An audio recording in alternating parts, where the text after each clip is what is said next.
Thank you very much. I'm really thrilled to be here, and I'm so flattered that I was asked. I've been here in Victoria since last October, so it's almost a year. But I've worked in libraries pretty well my entire life, and as you will see by the next picture, if you look really carefully, you will see me up at the top of those steps. I don't want to tell you what year it is, but that was the old Carnegie Library in Kitchener, Ontario, and that's where I spent a lot of my time. I also spent a lot of my time with my dad, who was a newspaper reporter. So if I wasn't at the library, I was in the newsroom, believe it or not, watching ticker tape come in. And I think it's kind of interesting that I would end up becoming a librarian, because these days what libraries and the newspaper industry are going through, it's very comparable.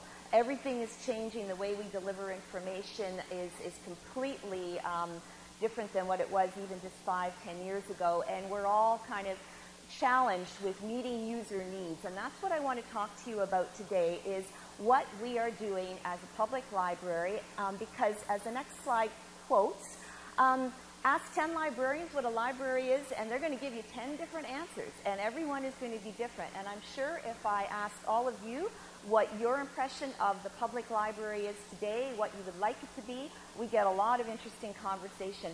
I did an author talk to a group of grade 4 children a few years ago to promote the library book, and one of the things that I did was ask them to tell me what they felt the library of the future would be. This was only a few years ago, and it's astounding the things that they said. They wanted books that would talk to them. They didn't want to have to go to the shelves and get the books. They wanted the books to come to them. They wanted to sit down and just have it all come around them. And it's amazing, because that's all coming true. And yet, for the point of view of the little guys at that point, they just knew shelves of books. So it's quite astonishing. But this is a library. This young man is in his own library, listening to whatever he's listening to. Most of it could have come from his local public library with his public library card. But this is also still a library, and I think it's important that we remember books are not going anywhere in the format that we know them. This is a tremendous time of change, but this is a library. The next picture, this is a library. This is a young family that are coming to the children's department of any local library branch that you may know of. This happens to be in Greater Victoria, but for them, this is their library. This is a library for many people coming in to get internet access, coming to get away from maybe the battle for the bandwidth in their very small home, and they may not be able to afford bandwidth anymore given tough economic times. A lot of people just want to be with other people. This is a scene from the Seattle Public Library. Again, very intense, a lot of usage. This is, again, about the books. And I think the thing that's very important is that we recognize it's still about the books. This gentleman is choosing to look at these books. But this we can go back to the bicycle. Okay, I want to spend a little time on this picture. But this is also a public library, and those of you who live in Victoria and the Victoria area, you know that the Greater Victoria Public Library now has a bike-mobile. This is not the same. This is another bike-mobile. I thought we were the only ones, but apparently not. And what that means is that one of our librarians cycles around various areas of Victoria delivering books. And, you know, if you don't happen to have a library card, or you don't have your library card with you, he has a mobile device that can hook you up, and there are books for family groups. We work closely with Literacy Victoria in delivering books with their bookmobile, and our librarian goes out with the Literacy Victoria staff, bringing books to shelters downtown, to areas where people may have lost touch with what the public library can do. It's so critical these days, now more than ever, because the need for information, the need to participate in our society and maintain a democratic approach, you need the information. And I don't think I have to tell this group how much information is out there, and sometimes how daunting it can be to know that you've got the right stuff. Remember her? This is sadly some people's memories of public libraries. That certainly is not the case now. But when I look at that picture, I think that she's not shushing people in library spaces. What she's really doing is shushing people that are saying, well, I guess with the e-book and I guess with the internet, you guys aren't going to be around much longer. And she's probably shushing because, like me, she's getting awfully sick of this, books versus e-books. All right, But as the poster says, does one have to win? Really, think about it. Over the ages, what do you think people thought when they went from tablets to scrolls? You know, I can tell you there were some librarians back in those days that were freaking out because suddenly the way they had their stuff organized wasn't going to work anymore. Scrolls to codex, they had a great system with the scrolls. You know, all the kind of cataloging information was at the end of the scroll. Suddenly you come up with codex. Got to start all over again. The printing press blew everybody's mind because suddenly anybody could get information. It was no longer controlled by the church. So yes, it is still about the book, but in different formats. And here we are. I just want to pause on that slide for a second. Again, the assumptions that are being made by many people that this is going to wipe libraries out.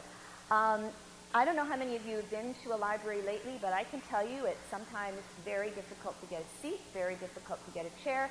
It's busy, it's hopping all the time. It is our third space. You have your school or your work, you have your home, and then you have the third space, which is your public library, open to everyone, free to everyone, available for all ages. When we say service cradle to grave, we mean it. But here's the thing, and this is where some libraries and some librarians are having some challenges right now. Just as everyone is, every industry is dealing with this. This is a term that I learned when I was poking around reading a technology dictionary, and this is a technical definition. The lag between making a change, such as increasing or decreasing power, and the response or effect of that change. And I want you to think about that definition because we're all caught up in that right now. Change is happening at an unprecedented rate, and we're all catching up. The thing that we also have to kind of forgive ourselves, if you look at that word, and see, Linda, you'd be so proud of me, if you pull out some of the letters, I see stress. And there is a lot of stress. There's stress for the librarians, there's stress for the users, there's stress for the content providers. So, you know, we're having a very difficult time right now, as you know. You read about it in the papers all the time, in magazines. What really is going to happen with ebook content and author rights? It's an important issue, and libraries are struggling, but we are working with the publishers. We do have ebooks readily available through the public library, but right now everybody's just kind of taking their time because they want to do it right, because everybody remembers what happened in the music industry. Okay. But, you know, all of these changes puts us a little bit on overload, and I really like that picture because, you know, it's about to tip over, and sometimes, just like preparing for this talk, you can kind of have too much information, too many things going on, too many formats. I've been around long enough in libraries that I remember the days when we went from the card catalog to online catalog.